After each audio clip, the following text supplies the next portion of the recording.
मृत्यूनंतर ही या 5 गोष्टी आहेत की ज्या आत्म्यासोबतच राहतात. चला तर मग जाणून घेऊया की गरुड पुराणामध्ये याबद्दल काय सांगण्यात आले आहे. नमस्कार मित्रांनो, आपले स्वागत आहे आपल्या धार्मिक चॅनल धर्मज्ञानीवर. प्रिय मित्रांनो, मृत्यू हे जीवनाचे अंतिम सत्य आहे. तसेच आपल्या सनातन धर्मात असे मानले जाते की शरीराच्या मृत्यूनंतर आत्मा दुसऱ्या शरीरात प्रवेश करतो. या जन्म मृत्यूच्या जगात आपण जी काही संपत्ती आणि मांस कमावली आहे ते सर्व काही इथेच राहत असते.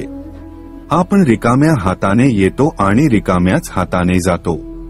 परंतु सनातन धर्मानुसार असे मानले जाते की आपल्या मृत्यूनंतरही काही गोष्टी अशा असतात की ज्या मृत्यूनंतरही आपल्या सोबतच राहतात आणि त्या नवीन देहासह पुढील जन्मातही या गोष्टी आपल्यासोबत राहतात.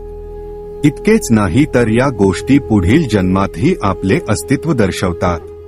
मित्रांनो, मृत्यूनंतर ही सनातन धर्मानुसार 5 गोष्टी अशा आहेत ज्या शरीर सोडत नाहीत आणि मृत्यूनंतरही आत्म्यासोबतच राहतात. म्हणजेच मृत्यूनंतर जेव्हा आत्मा दुसऱ्या शरीरात प्रवेश करतो तेव्हा आत्म्यासोबत या 5 गोष्टी त्या नवीन शरीरातही प्रवेश करतात. पण वेद आणि पुराणानुसार या 5 गोष्टी कोणत्या आहेत ज्या माणसाच्या मृत्यूनंतरही त्याच्या सोबतच राहतात? चला तर मग जाणून घेऊया या सर्व गोष्टींबद्दल. मित्रांनो, भगवान श्री कृष्ण म्हणतात, पहिली गोष्ट म्हणजे माणसाची इच्छा किंवा इच्छाशक्ती. इच्छा ही पहिली गोष्ट आहे जी माणसाच्या मृत्यूनंतर ही सोबत राहते आणि पुढच्या जन्मातही त्याच्या सोबत त्याला त्याचा भास होतो. इच्छा माणसाला नवीन शरीर अंगीकारण्यास प्रवृत्त करते. इच्छा ही अशी गोष्ट आहे ज्याद्वारे त्या व्यक्तीला त्याचे शरीर मिळते. जेव्हा माणूस मरतो तेव्हा त्याच्या इच्छा त्याच्या बरोबरच जातात आणि तीच इच्छा नवीन शरीर प्राप्त करण्याचा प्रयत्न करते आणि पुन्हा नवीन जीवनाच्या शरीरात परत येते. हे त्याला इच्छा करण्याची प्रेरणा देखील देते. म्हणूनच आपल्या धर्मग्रंथांमध्ये सांगितले आहे की मोक्षप्राप्तीसाठी मृत्यू जवळ आल्यावर सर्व इच्छांचा त्याग करावा लागतो. त्यामुळे त्या व्यक्तीला मृत्यूनंतर वैकुंठ धामाची प्राप्ती होते, जे व्यक्ती मृत्यूनंतर आपल्या इच्छा सोबत घेऊन जातात. दुसरी गोष्ट म्हणजे वासना. वासना देखील एक प्रकारची इच्छाच आहे. वासना ही अशी गोष्ट मानली जाते ज्याला अंत नाही. मृत्यूच्या उंबरठ्यावर असलेले लोक ही वासनेपासून मुक्त होऊ शकत नाहीत. सांसारिक सुखांची इच्छा आणि कामवासना याला वासना म्हणतात. तो आपल्या जीवनातील नको असलेल्या व्यक्तीचा, त्याच्या कुटुंबाचा, मुलांचा आणि पैशाचा किंवा आपल्या पत्नी, प्रियसीचा विचार करतो आणि त्याच्याकडून येणाऱ्या दुःखाबद्दल आणि अपूर्ण इच्छांबद्दल दुःखी होतो. ही वासना पुढच्या जन्मापर्यंत चालू असते. विष्णू पुराणात एक कथा आहे. त्यानुसार राजा भरताला एका हरणाच्या बाळावर प्रेम होते आणि त्याचे त्या हरणावर इतके प्रेम होते की त्याच्या मृत्यूच्या वेळीही राजा भरत त्याच हरणाचा विचार करत राहिले.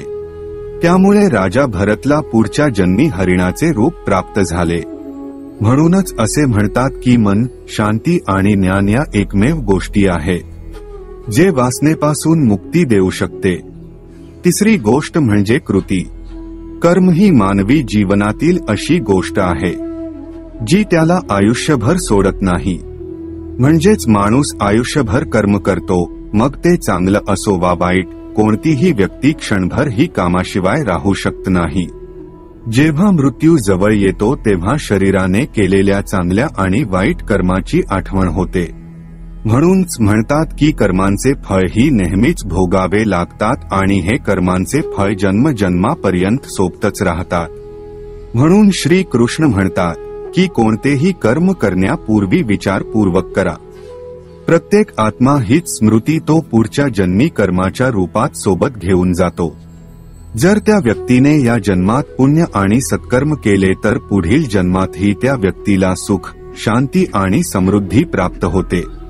दुसरीकडे जर त्या व्यक्तीने वाईट कृत्ये केली तर पुढील जन्मात त्या व्यक्तीला नरकासारखे जीवन जगावे लागते. म्हणूनच कर्माची गती अशी असते असे म्हणतात. जी तुम्हाला 7 जन्मापर्यंत सोडत नाही. चौथी गोष्ट म्हणजे कर्ज. कर्ज ही अशी गोष्ट आहे जी माणसाला त्याच्या मृत्यूनंतरही सोडत नाही. जर त्याने कोणाकडून कर्ज घेतले असेल तर ते कर्ज मरण्यापूर्वीच परतफेड करणे योग्य असते. घेतलेले कर्ज आणि दिलेले कर्ज जन्मापासून जन्मापर्यंत त्या व्यक्तीकडेच राहते. जर एखाद्या व्यक्तीचा कर्जाने मृत्यू झाला तर त्याचे कर्ज पुढील जन्मात परत मागितले जाते. शिवाय त्याला त्याच्या कर्जाची शिक्षाही होते. एवढेच नाही तर पुनर्जन्मात ते ऋण फेडण्यासाठी त्या व्यक्तीच्या शरीराचा कोणताही भाग अपंग बनवला जातो. म्हणून कर्जबाजारी होऊन कधीही मारू नये. आणि 5वी गोष्ट म्हणजे पुण्यकर्म. सद्गुण ही मानवी हातांनी केलेली गोष्ट आहे, जे की अनेक जन्म त्याच्या सोबतच राहते. धार्मिक पुराणांनुसार तुम्ही केलेले दान आणि पुण्य नेहमी प्रतिकूल परिस्थितीतही तुमच्या पाठीशी राहते. जेव्हा जेव्हा एखादी अनोळखी व्यक्ती प्रतिकूल परिस्थितीत मदत करते, तेच त्या व्यक्तीने मागील जन्मी केलेल्या सत्कर्माचे फळ आहे की माणसाने केलेली सत्कर्म या जन्मी आणि पुढच्या जन्मात निश्चितच त्याचे पालन करते. उलट येणाऱ्या जन्मातही ते त्याच्या सोबतच राहून त्याला सुख प्रदान करते. म्हणूनच माघ पौर्णिमा, कार्तिक पौर्णिमा, मकर संक्रांती आणि अमावस्या अशा दिवशी काही न काही दान आणि परोपकारी कार्य करावे असे सांगितले जाते. त्यामुळे हे दान आणि पुण्य माणसाला अनेक जन्मांचे सुख देते. तर मित्रांनो, अशा प्रकारे भगवान श्रीकृष्णाने या 5 गोष्टी सांगितल्या आहेत ज्या मृत्यूनंतर त्यांच्यासोबत जातात. आशा करतो की तुम्हाला ही माहिती आवडली असेल.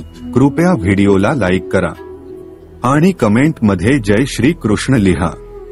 तसेच नल्ला सबस्क्राईब करायला विसरू नका. तुम्हा सर्वांचे मनपूर्वक आभार.